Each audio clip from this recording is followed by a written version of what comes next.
আলেম ওলামাদেরকে দেশপ্রেম শিখাতে আসবেন না, আলেম ওলামাদেরকে দেশের প্রতি ভালোবাসা শিখাতে আসবেন না। আপনাদের সবার বেগমপাড়া বাড়ি আছে, আমরা জানি। আমাদের জীবনও এখানে, মরণও এখানে। মগের মোল্লুকের গল্প আমরা অনেক শুনেছি, কিন্তু মগের মোল্লুকের বাস্তব রূপ আমরা দেখি নেই।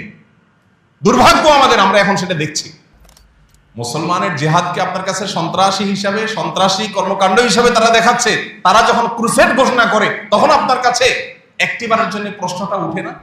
এক শ্রেণীর মিডিয়া, আপনারা টাকা দিয়ে যাদের পেপার পত্রিকাগুলো বাসায় নিয়ে যান, এই মিডিয়াগুলোর একটা বড় অংশ এই জঙ্গি নাটককে মঞ্চায়ন করার জন্য সবচেয়ে বেশি ভূমিকা রেখেছে। এখনো তারা সেই খেলা আবার শুরু করছে। এই গত সপ্তাহ থেকে আবার শুরু হয়েছে। শুধুমাত্র জঙ্গি দমনের নামে হাজার হাজার মানুষ দেশে, শত শত মানুষ দেশে খুন, গুম, নির্যাতন, জেল জুলুমের শিকার হয়েছে। আপনি শুধুমাত্র গুম কমিশনের রিপোর্ট যদি পর্যালোচনা করেন, আপনি দেখবেন যে কিভাবে স্ক্রিপ্টগুলো সাজানো হয়েছে। কোরআনের অনুবাদ এটা রেখে ছবি তুলে পত্রিকা সাজানো হয়েছে, জঙ্গি বই পাওয়া গেছে। কোরআনের অনুবাদ যদি রাখলে কেউ জঙ্গি হয়, তো আমরা সবাই জঙ্গি। বিগত 5ই আগস্টের আগে মোবাইলে SMS পাঠানো হয়েছে যে চতুর্দিকে জঙ্গি হামলা হচ্ছে। জনগণের ন্যায্য অধিকার আদায়ের আন্দোলনকে কি বলা হয়েছে? জঙ্গি হামলা। এখান থেকে বোঝা যায় যে মূলত জঙ্গি এই শব্দটা, এটা হলো সকল প্রকার সত্যকে লুকাবার জন্য। আপনারা হলে আর্টিজান হামলার সময় দেখেছেন, তার সোশ্যাল মিডিয়াতে দেখা গেছে সে ডক্টর জাকির নায়েকের পেজে লাইক দিয়েছে। বাস, এই অপরাধে পৃষ্ঠবি বন্ধ। জেহাদ ইসলামের একটা মহান ফরজ বিধান। এই জেহাদ, এটাকে আমরা ভুলে গেছি। জেহাদ মানে ঠুস ঠাস কাউকে মেরে দেওয়া নয়। জেহাদ মানে নিরীহ মানুষের উপরে বোমা হামলা করা নয়, যেটা পশ্চিমারা করছে। প্রকৃত জঙ্গিবাদ। সচেতন মানুষ হিসেবে নিজের সমাজে প্রতিষ্ঠিত করবার নির্দেশ আল্লাহ তাআলা দিয়েছেন। কোনো সংবাদ, কারোর ব্যাপারে কোনো অভিযোগ, কারোর ব্যাপারে কোনো নেগেটিভ তথ্য পেলে সেটাকে বাজ বিচার করা ছাড়া, সেটার সত্যাসত্য যাচাই করা ছাড়া, যথাযথ উপায়ে বিশ্লেষণ করা ছাড়া সেটাকে বিশ্বাস করে বেড়ানো, প্রচার করে বেড়ানো, সেটার উপর ভিত্তি করে কোনো অবস্থান গ্রহণ করা, এটা কোরআনে কারিমে আল্লাহ তাআলা কঠোরভাবে আমাদের জন্য হারাম করে দিয়েছেন। অন্য আয়াতে আল্লাহ তাআলা বলেছেন, ওয়ালা তাকফু মা লাইসা লাকা বিহি ইলম, যে বিষয়ে তোমার সুদৃঢ় ধারণা, জ্ঞান নেই, সুস্পষ্ট প্রমাণ ভিত্তিক নলেজ, ইনফরমেশন যে বিষয়ে তোমার কাছে নেই, সে বিষয়ে তুমি কোনো অবস্থান গ্রহণ করতে যাবে না। আজ ধারণা প্রসূত অবস্থান গ্রহণ, ব্যক্তি কিংবা গোষ্ঠীর ব্যাপারে কোনো মন্তব্য, কোনো ধারণা পোষণ, কোনো অবস্থান গ্রহণ, এই বিষয়টি আজ মহামারীর আকার ধারণ করেছে। বিশেষ করে অবাধ তথ্য প্রবাহের এই যুগে, সোশ্যাল মিডিয়ার ব্যাপকতার এই যুগে আমরা অনেক বিশ্বাস করি যে বিশ্বাসগুলো ভুল, অনেক ধারণা করি যে ধারণাগুলো অবান্তর, অনেক কালোকে আমরা সাদা বলি, অনেক সাদাকে আমরা কালো বলি, যা বাস্তবে তার উল্টো। ইসলাম এমন এক জীবন বিধান, ইসলাম এমন এক সুমহান শাশ্বত লাইফস্টাইল আমাদেরকে দিয়েছে যে এখানে কোনো মানুষ কাউকে অন্যায়ভাবে আক্রমণ করা, এটা তো অনেক দূরের কথা। কারোর ব্যাপারে আপনি নেগেটিভ ধারণাই নিতে পারবেন না যদি আপনার কাছে যথাযোগ্য তথ্য প্রমাণ না থাকে। আজকের পৃথিবীতে যারা মডেল হিসাবে নিজেদেরকে এস্টাবলিশড করেছে, সাম্রাজ্যবাদী পৃথিবী, তাদেরও অনেক বড় অস্ত্র হলো জনগণকে, সাধারণ মানুষকে বিভ্রান্তের মধ্যে ফেলে দিয়ে ঘোলা পানিতে মাছ শিকার করা, বিভিন্ন এজেন্ডা বাস্তবায়ন করা। এই খেলা আমরা দশকের পর দশক, যুগের পর যুগ ধরে দেখে আসছি। এর মধ্যে সবচেয়ে বড় প্রপাগান্ডা, সবচেয়ে বড় মিথ্যা, যে মিথ্যা বেড়াজালে আমরা অনেককে আটকে গেছি, যে মিথ্যা আমাদের অনেককে বিভ্রান্ত করে ফেলেছে। মুসলিম তো বটেই, অনেক নিয়মিত নামাজি, নিয়মিত পর্দানসীন, নিয়মতান্ত্রিকভাবে প্র্যাকটিস করেন কোরআন এবং সুন্নাহকে, এরকম বহু মুসলমান আছেন যারা এই প্রপাগান্ডায় পা দিয়ে বিভ্রান্তের বেড়াজালে আটকে গেছে। আপনারা প্রিয় নবী সাল্লাল্লাহু আলাইহি সাল্লামের হাদিসের ভান্ডার যদি দেখেন, লক্ষ্য করবেন যে সেখানে বহু হাদিসে নবী সাল্লাল্লাহু আলাইহি সাল্লাম আমাদেরকে সতর্ক করেছেন আমরা যেন কিয়ামতের পূর্বে ফিতনা সংকুল সময়ে নিজেদেরকে ফিতনা থেকে রক্ষা করবার চেষ্টা করি।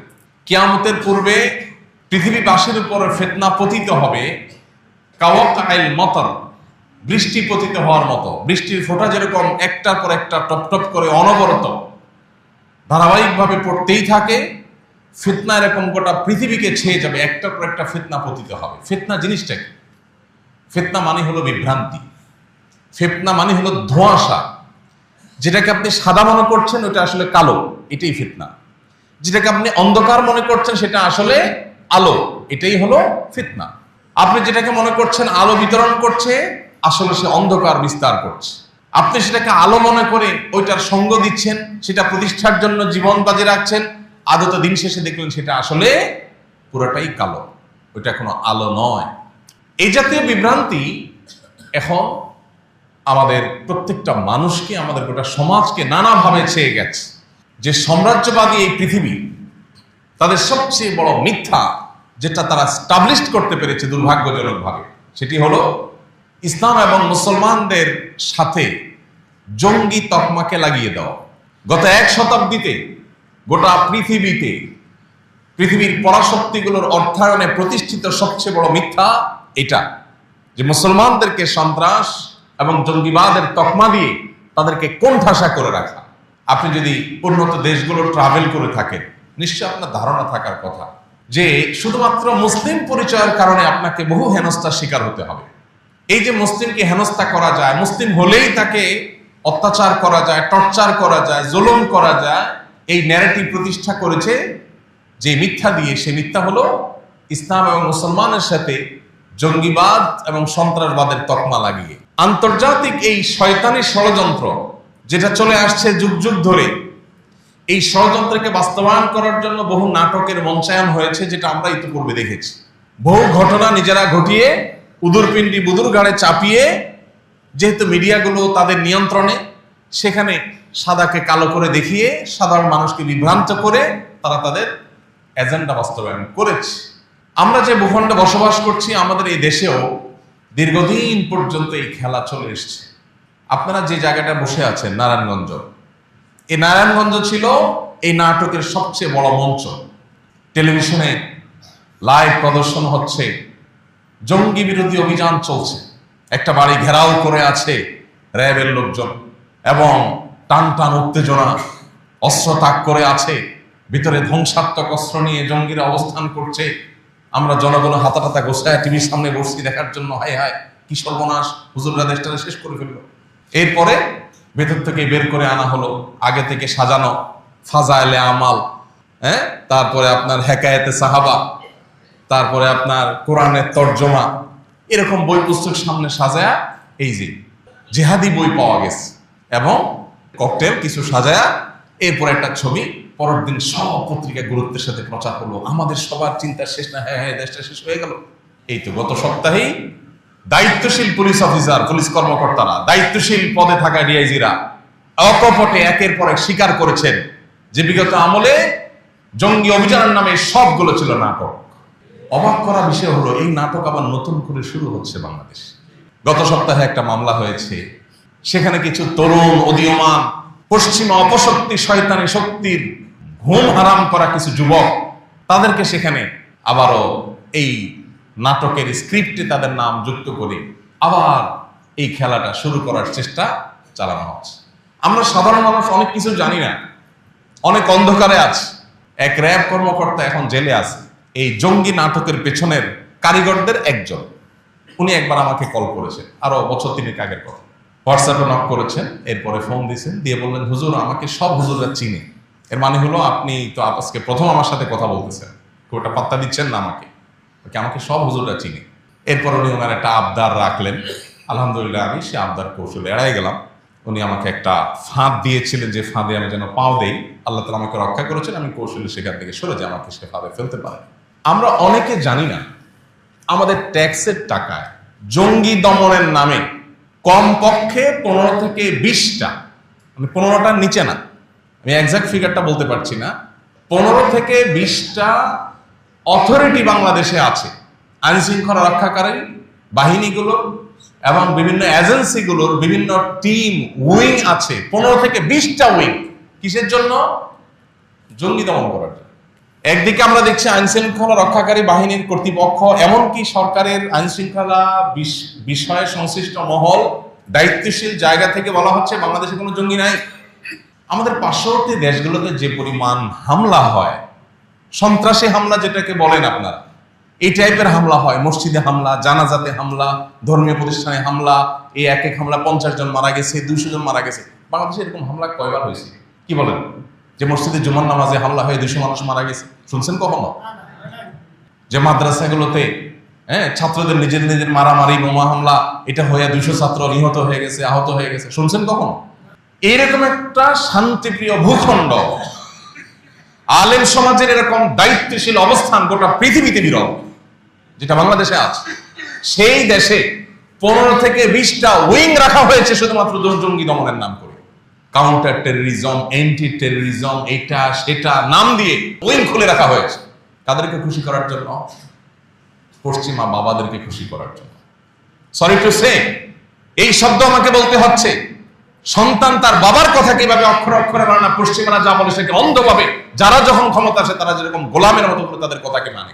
তারা নাটকের স্ক্রিপ্ট দিয়ে দেয়, যে নাটকগুলো করার কারণ তারা জানে এদেশে মানুষ আলেমদের কথা শুনে, এদেশে মানুষ কোরআন এবং হাদিস দ্বারা ইন্সপায়ার্ড হয়, এদেশে মানুষ দ্বীন দ্বারা প্রভাবিত হয়।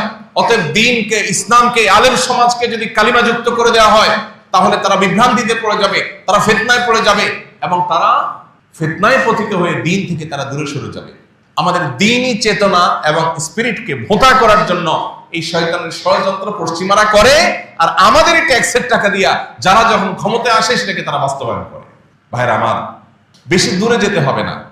গুম কমিশনের যে রিপোর্ট, এই রিপোর্ট যদি পর্যালোচনা করেন আপনি দেখবেন নিরীহ নারীদেরকে, একজন পর্দানশীল নারী জীবনে তার ছায়া যেখানে কোনো পুরুষ দেখতে পারে নাই, তাকে আইন শৃঙ্খলা রক্ষাকারী বাহিনীর এই সমস্ত তথাকথিত জঙ্গি দমনের নামে এই সমস্ত সন্ত্রাসীরা, যারা আইন শৃঙ্খলার পোশাক, আইনের পোশাক পরে সন্ত্রাসী কর্মকাণ্ড করেছে, নিরীহ জনগণকে, ওই নারীকে ধরে নিয়ে বর্বরতার সর্বোচ্চ সীমা রেখা সব অতিক্রম করে গেছে। যে নারীর ছায়া কোনোদিন কোনো পুরুষ দেখতে পারে না, এটা তার দিন পালনের স্বাধীনতা, সাংবিধানিক অধিকার, সেটাকে বলণ্ঠিত করে রিমান্ডের নামে, জিজ্ঞাসাবাদের নামে বিবস্ত্র করে, হ্যাঁ না কোনো উপায় নাই যে উপায় থাকে নির্যাতন করা হয়। কত যুবক হারিয়ে গেছে আর ফিরে আসেনি। আলেম ওলামা তো বটে, স্কুল কলেজ পড়ুয়া, আপনার সাধারণ শিক্ষিত ডাক্তার, ইঞ্জিনিয়ার, তরুণ, বিশ্ববিদ্যালয়ের শিক্ষার্থী, কলেজ শিক্ষার্থী, দোষ কি? মুখে দাঁড়িয়ে আছে। দোষ কি? নামাজ পড়ে, ফজরের নামাজ জামাতের সাথে পড়ে। দোষ কি? টাকনোর উপরে প্যান্ট পরে। এক শ্রেণীর মিডিয়া, আপনার টাকা দিয়ে যাদের পেপার পত্রিকাগুলো বাসায় নিয়ে যান, এই মিডিয়াগুলোর একটা বড় অংশ এই জঙ্গি নাটককে মঞ্চায়ন করার জন্য সবচেয়ে বেশি ভূমিকা রেখেছে। এখনো তারা সেই খেলা আবার শুরু করছে। এই গত সপ্তাহ থেকে আবার শুরু হয়েছে। আইন শৃঙ্খলা রক্ষাকারী বাহিনীর বিভিন্ন গুরুত্বপূর্ণ ব্যক্তি, সরকারের ঊর্ধ্বতন কর্তৃপক্ষ, তাদেরকে ব্যক্তিগতভাবে আমরা বিষয়টাকে নজরে আনার চেষ্টা করেছি, কিন্তু দায়িত্বশীলতার জায়গা থেকে আমি আপনাদের কাছে একটা উদাত্ত আহ্বান রাখতে চাই। সেটা হলো, অনুগ্রহ করে এই সময়টাতে, যে সময়টাতে বিশেষ করে সাদাকে কালো, কালোকে সাদা করে দেখাবার একটা প্রবণতা আছে, এই সময়টাতে আপনাদেরকে কোনো কিছু যদি গেলানোর চেষ্টা করা হয়, একজন মুসলমান হিসাবে আপনার দায়িত্বশীল আচরণের জায়গা থেকে আপনি সেটা গিলবার আগে আপনাকে 10 বার ভাবতে হবে, আমি যাকে কালপ্রিট মনে করছি আসলে সে কোনো ভিকটিম কিনা, তাকে দিয়ে কোনো নাটক মঞ্চায়ন করা হচ্ছে কিনা।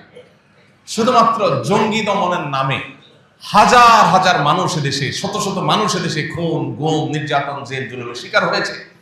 আপনি শুধুমাত্র গুম কমিশনের রিপোর্ট যদি পর্যালোচনা করেন, আপনি দেখবেন যে কিভাবে স্ক্রিপ্টগুলো সাজানো হয়েছে। কোরআনের অনুবাদ এটা রেখে ছবি তুলে পত্রিকা সাজানো হয়েছে, জঙ্গি বই পাওয়া গেছে, জেহাদি বই পাওয়া গেছে। কোরআনের অনুবাদ যদি জেহাদি বই হয় তো আমরা সবাই তো জঙ্গি। কোরআনের অনুবাদ যদি রাখলে কেউ জঙ্গি হয় তো আমরা সবাই জঙ্গি। দেখেন, আমাদের মাইন্ডসেটটা এমন ভাবে তৈরি হয়েছে, একজন মানুষকে যদি বলা হয়, রাজনৈতিক নেতাদেরকে যদি বলা হয় যে মোবাইল চুরির মামলায় একটা দলের প্রধানের বিরুদ্ধে চার্জশিট হয়েছে, তার বিরুদ্ধে মামলা হয়েছে মোবাইল চুরির বিরুদ্ধে, গরু চুরির বিরুদ্ধে। এগুলো তো বাংলাদেশে সকাল বিকাল হয়, তাই না? তো নতুন কিছু না, এগুলো আমাদের বিনোদনের খোরাক, আমরা মজা পাই এগুলো দিয়ে।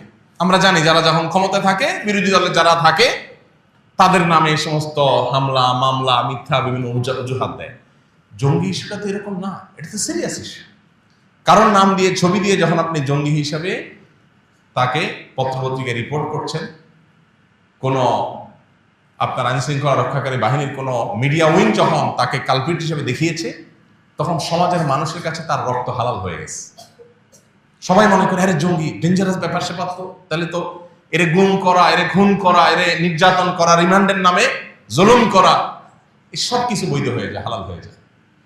বহু নিরীহ মানুষ এখনো জেলখানায় ফাঁসির আদেশ নিয়ে, বহু নিরীহ মানুষ জেলখানায় এখনো জেল জুলুম সহ্য করছে, বছরকে বছর জেলে পুড়ে মরছে পড়ছে।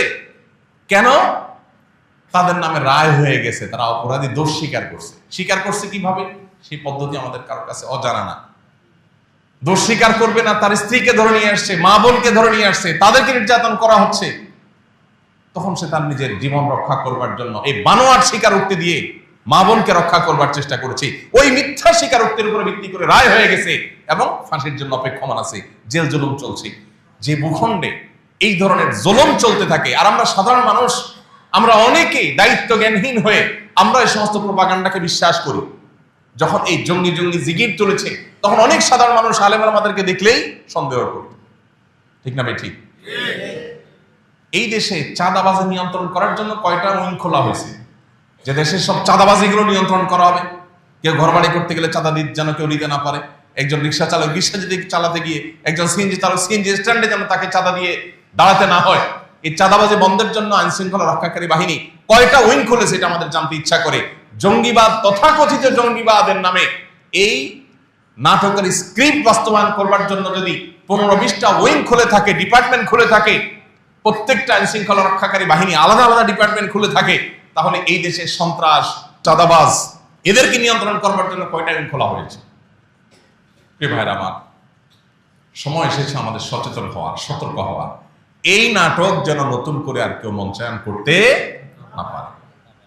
প্রিয় ভাইরা আমার, জিহাদ ইসলামের একটা মহান ফরজ বিধান। জিহাদ ইসলামের একটা মহান ফরজ বিধান। এই জিহাদ, এটাকে আমরা ভুলে গেছি। অনেক ফরজ নিয়ে আলোচনা হয়, এই ফরজ নিয়ে আলোচনা হয় না। জিহাদ মানে ঠুস ঠাস কাউকে মেরে দেওয়া নয়। জিহাদ মানে নিরীহ মানুষের উপরে বোমা হামলা করা নয়, যেটা পশ্চিমারা করছে। প্রকৃত জঙ্গিবাদে তো তারাই লিপ্ত। আপনি মুসলমান, জিহাদ শব্দ শুনলে আপনি কাচুমুচু করেন, আপনি চিন্তা করেন হ্যাঁ হ্যাঁ হুজুর কি বলে এগুলো। ভাই, কোরআনে জিহাদের অসংখ্য আয়াত আছে, তাহলে কি আপনাকে ইসলাম থেকে ছেড়ে ছেড়ে চলে যেতে হবে? যদি আপনি জিহাদের পরে আপনার বিতশ্রদ্ধ ভাব থাকে, ঈমান নিয়ে টানাটানি হবে। জিহাদ মহান ফরজ বিধান, তবে জিহাদ ছেলে খেলা নয়।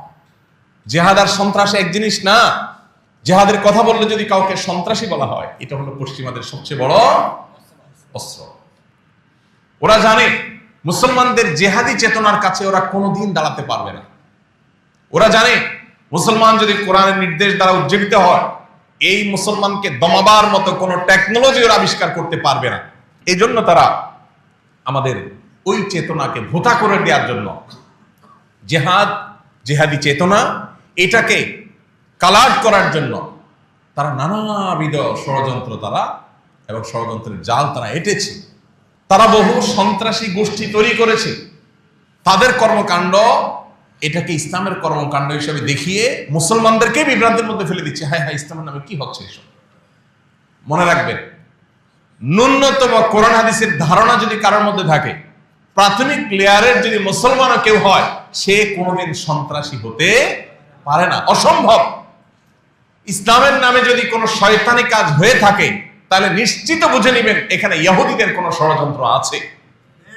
ওরাই এই নাটককে মঞ্চায়ন করছে আমাদেরকে বিভ্রান্তিতে ফেলার জন্য। ওই যে বলছি কিয়ামতের আগে ফিতনা পতিত হবে, সেই ফিতনাগুলোর মধ্যে থেকে একটা। আমরা এখানে যারা আছি, বিগত আমলে যখন জঙ্গি নাটক মঞ্চায়ন করা হয়েছে, কয়জন বুকে হাত দিয়ে বলতে পারবেন আমি 100% বুঝতে পেরেছি এটা নাটক, এই মানুষগুলো ভিকটিম, এদেরকে দোষী সাব্যস্ত করা হচ্ছে, এদের কোনো দোষ নাই? কয়জন মানুষ বলতে পারবেন? বরং বেশিরভাগ মানুষ নিজেরাই ধোঁয়াশার মধ্যে পড়ে গেছেন, চিন্তার মধ্যে পড়ে গেছেন। হায় হায়, হলোটা কি? স্কুল কলেজের ছেলে ফেলে নষ্ট হয়ে যাচ্ছে, আর ধার্মিক ছেলে ফেলে মানেই হলো যে মনে হয় বোমা নিয়ে ঘুরে।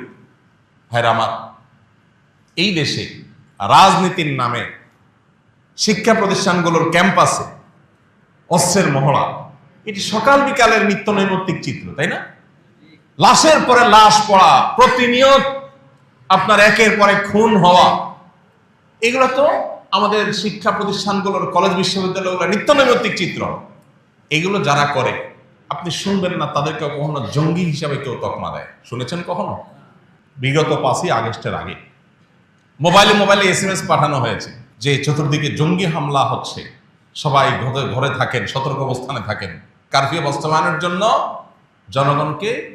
জনগণের ন্যায্য অধিকার আদায়ের আন্দোলনকে কি বলা হয়েছে?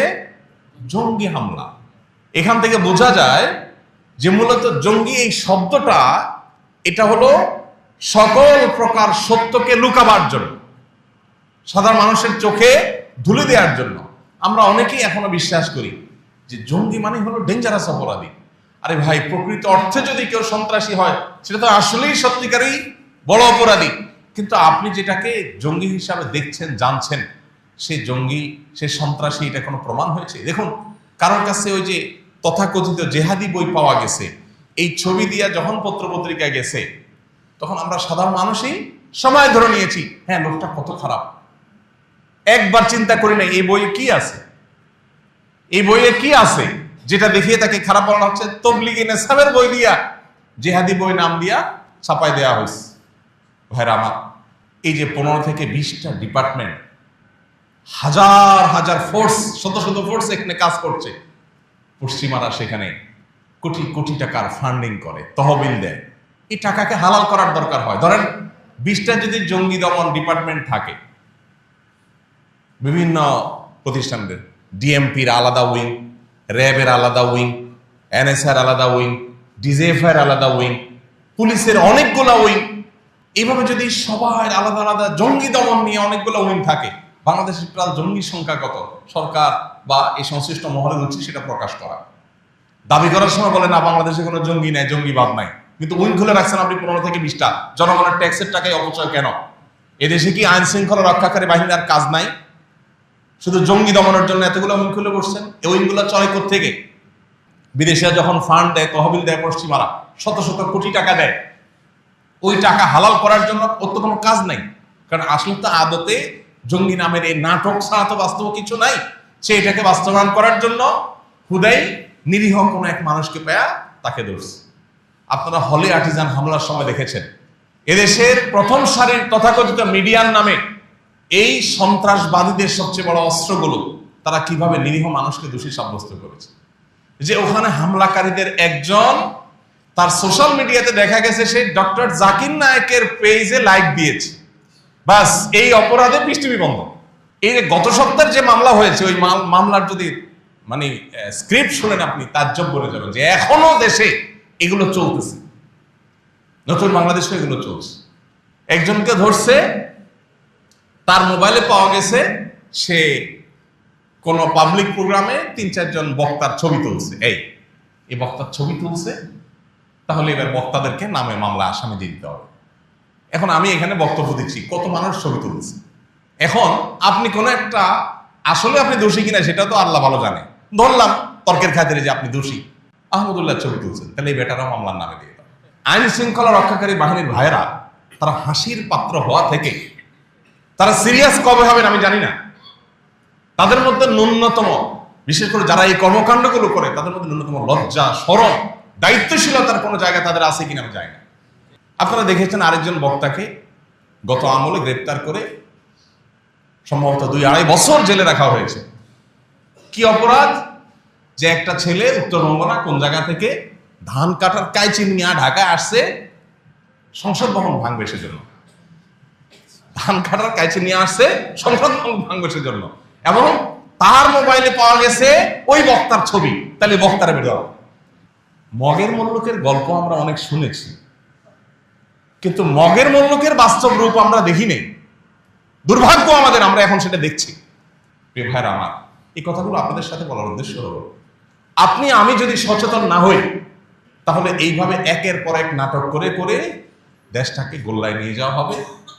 আমাদের লজ্জা হয়, আমাদের পরে স্বাধীনতা অর্জন করে যে সমস্ত দেশগুলো এখন এমন উচ্চতায় চলে গেছে, ওইসব দেশগুলোতে গেলে নিজের দেশের দিকে তাকালে অসহায় মনে হয় যে আমরা কোথায় দাঁড়িয়ে আছে, ওরা কোথায় চলে গেছে। আর আমাদের জনগণের ট্যাক্সের টাকা দিয়ে দেশে উন্নয়ন না করে এই সমস্ত নাটক করা হয় বসে বসে।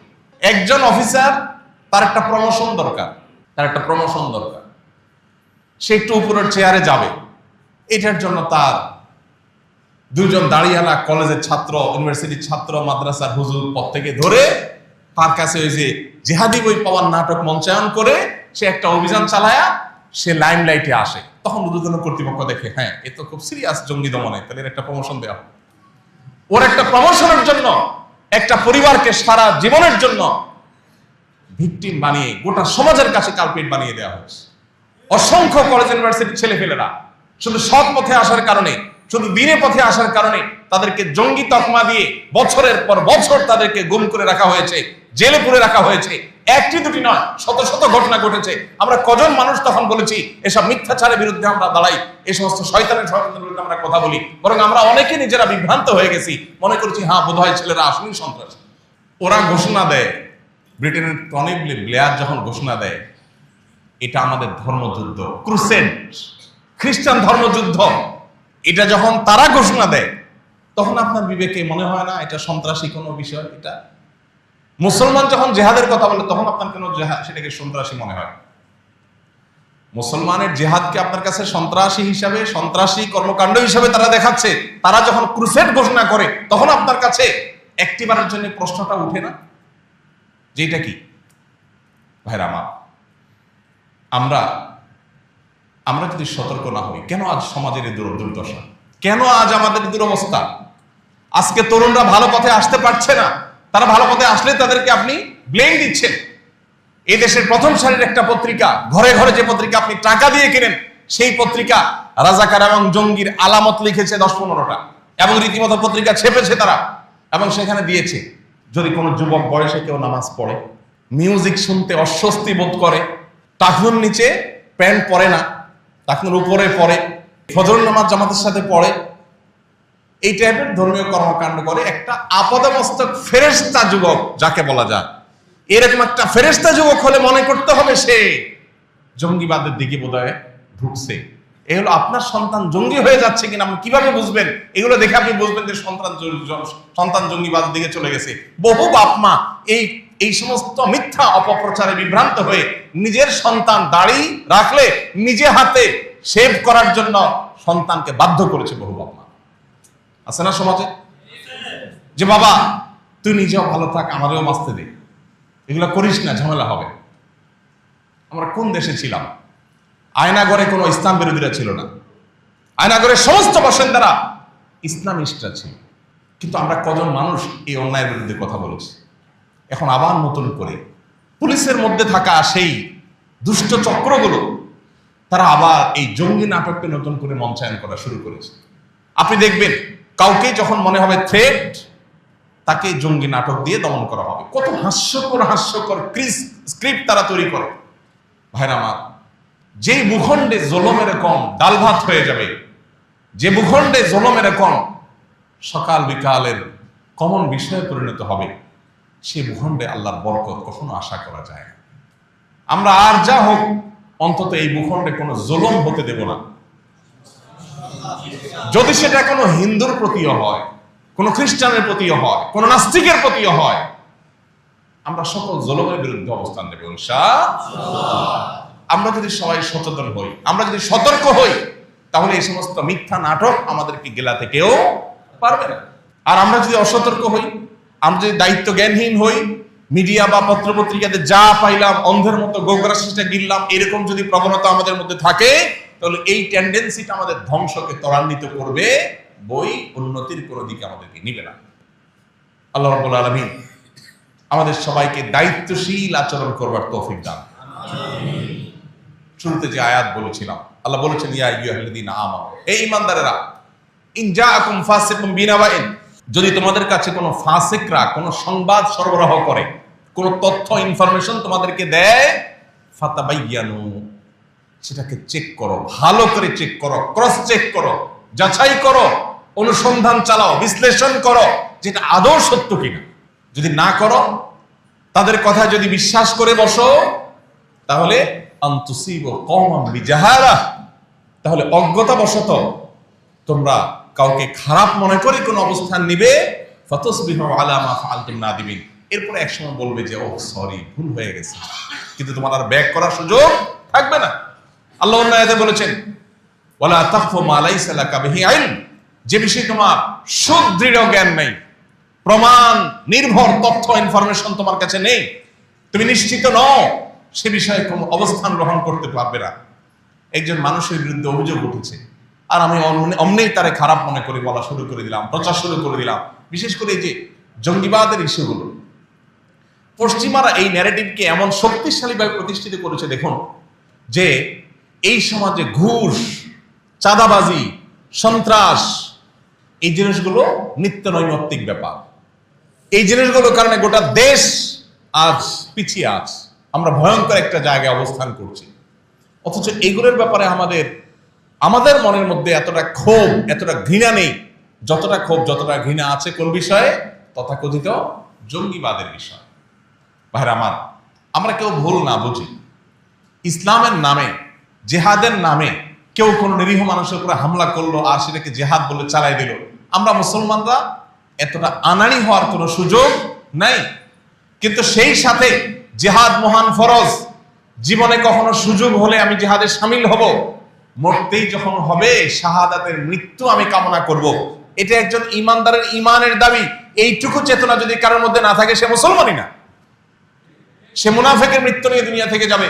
সো পশ্চিমাদের প্রপাগান্ডার কারণে আল্লাহর মহান ফরজ বিধান জেহাদকে আমরা খারাপ মনে করলে ইমানই থাকবে না। আবার একই সাথে জেহাদের নামে কোন শয়তানের নাটক যদি পশ্চিমারাই মঞ্চায়ন করে, সেটার উপরে ভিত্তি করে আমরা গণহারে দিনদার মানুষগুলোকে জঙ্গি তকমা দেওয়ার ওই যে ষড়যন্ত্র, ওরা জানে হুজুরদের পাওয়ারের জায়গা, ওরা জানে এই মিম্বরের শক্তির জায়গা, ওরা জানে এই মাইক্রোফোনের পাওয়ারের জায়গা। এই জন্য এইগুলোর গায়ে কালি মাখাই দেওয়া, এটাই হলো তাদের কাজ। আমাদেরকে সতর্ক থাকতে হবে, আমাদেরকে সচেতন হতে হবে। আল্লাহ রাব্বুল আলামিন পুরাতন জুলুম এদেশে যেন আর কখনো ফিরে না আসে, আর যেন কোনো মায়ের সন্তান গুম না হয়, আর যেন কোনো নারী স্বামীকে জুলুমের হাত থেকে বাঁচাবার জন্য এই সমস্ত জালিমদের হাতে ধরা দিতে না হয়, আর যেন কোন নাটক দেশে কোন কালপ্রিট মঞ্চায়ন করতে না পারে। বিদেশিদের শত শত কোটি টাকা তহবিল এবং ফান্ড পাওয়ার লোভে নিরীহ মানুষদেরকে জঙ্গি নাম দিয়া বিদেশিদেরকে খুশি করছেন। হ্যাঁ, আমরা জঙ্গি দমন করছি, আমি বারবার এই কথাটাই আপনাদেরকে বলছি। 15 থেকে 20টা উইং আইন শৃঙ্খলা রক্ষাকারী বাহিনী, আপনি চিন্তা করতে পারেন এতগুলো উইং কাজ করছে কিসের জন্য? জঙ্গি দমনের জন্য। একদিকে দায়িত্বশীলটা বলছে দেশে কোনো জঙ্গি নাই, তো জঙ্গি না থাকলে 15-20টা উইং কেন রাখছো? জনগণের ট্যাক্সের টাকা দিয়ে আর কাজ খুঁজে পাচ্ছ না। একটা মামলার জন্য থানায় গেলে পুলিশ ভাগে পাওয়া যায় না, কারণ থানায় অল্প কয়েকজন পুলিশ, ফোর্স কম। সেখানে তুমি জঙ্গি দমনের নামে এতগুলো উইং খুলে এতগুলো ফোর্স সেখানে দিয়ে রাখছো, এত কোটি কোটি টাকা সেখানে বাজেট দিচ্ছ, কাদেরকে খুশি করবার জন্য? আল্লাহ তাআলা আমাদেরকে সেই রকম দায়িত্বশীল মানুষদের শাসন দেখ, যারা এদেশের মানুষের হয়ে কাজ করবে, বিদেশিদের আঙ্গুল হেলানোতে যারা কাজ করবে না, বিদেশিদের এজেন্ডা বাস্তবায়ন যারা করবে না। দুঃখ আমাদের, ক্ষোভ আমাদের যে আমরা অনবরত দেখি যে চেয়ারে বসেই বিদেশিদের এজেন্ডা বাস্তবায়ন করার জন্য নেমে পড়ে। আপনারা দেখেছেন গত সপ্তাহের ঘটনা সম্ভবত, যে সমাজ কল্যাণ মন্ত্রণালয়ের উপদেষ্টা কয়েক কোটি টাকা বরাদ্দ দিয়েছে আপনার আমার ট্যাক্সের টাকা। কাদেরকে দিয়েছে? পতিতাদেরকে দিয়েছে। পতিতাদেরকে কেন দিয়েছে? তাদেরকে যদি পুনর্বাসনের জন্য দিত, তো আমরা বলতাম আরো চাঁদা নেন, 100 টাকা করে আমরা সবাই দিই, এদেরকে পুনর্বাসন করে দেন। কি বলেন? কারো দ্বিমত ছিল দেশে যে পতিতাদেরকে একটা সুন্দর ঘর বাড়ি করে দেন, থাকার ঘর ব্যবস্থা করে দেন, চাকরির ব্যবস্থা করে দেন, ব্যবসা ব্যবস্থা করে দেন, তাদেরকে এই কাজ থেকে সরাই আনেন। এইটার জন্য যদি আরো টাকা নেয় তো জনগণ দিতে সেজন্য প্রস্তুত। কিন্তু না, উপদেষ্টা সেই কাজ করেননি। কি করেছেন? পরিষ্কার ভাবে আপনি যদি তখনকার সংবাদগুলোকে পর্যালোচনা করে দেখবেন, তাদের এই কাজের স্বীকৃতি দেওয়ার জন্য, মর্যাদা দেওয়ার জন্য, মানে যা করছো ক্যারি অন, এটা চালায় যাও, এটার জন্য জনপ্রতি 10,000 না 20,000 টাকা করে তাদেরকে প্রণোদনার মতো প্রণোদনার মতো দিচ্ছে যে এই কাজ চালায় যাও। তো চেয়ারে বসার পর বিদেশিদের খুশি করার জন্য আমাদের ট্যাক্সের টাকা দিয়ে নাটক করার এই প্রচেষ্টাগুলো চিরতরে এই দেশ থেকে বন্ধ হয়ে যাক, আমরা যেন আর বলির পাঠা হতে না হয়। আল্লাহ রাব্বুল আলামিন, এই যে আমরা পিছিয়ে আছি, যারা একটু বিদেশে যান, 2-5টা দেশ ট্রাভেল করলেই তারা দিনের আলোর মতো বুঝতে পারেন যে আমরা কোথায় আছি। আমাদেরকে মিথ্যা উন্নয়নের ফিরিস্তি দেখিয়ে আমাদেরকে বেকুব বানায় রাখা হয়েছে। পৃথিবীর অন্যান্য দেশগুলো কোথায় চলে গেছে আর আমরা কোথায় দাঁড়িয়ে আছি। এখনো পুরো দেশটা নর্দমার মতো বানিয়ে রাখছে এই সমস্ত দুর্নীতিবাজেরা, এই সমস্ত বিদেশি ক্রীড়ানকেরা, ভিনদেশীদের খুশি করার জন্য। এদের একজনেরও দেশে থাকার কোন নিয়ত, মুরদ, ইচ্ছা, শখ কিচ্ছু নেই। এদের সবাই ওই বেগম পাড়ায় বাড়ি আছে, দুবাইতে বাড়ি আছে। আমরা জনগণ, আমরা বলি পাঠা। ওরা আমাদের দেশপ্রেম শিখা। হুজুরদের দেশপ্রেম নাই, বেটারা জঙ্গি।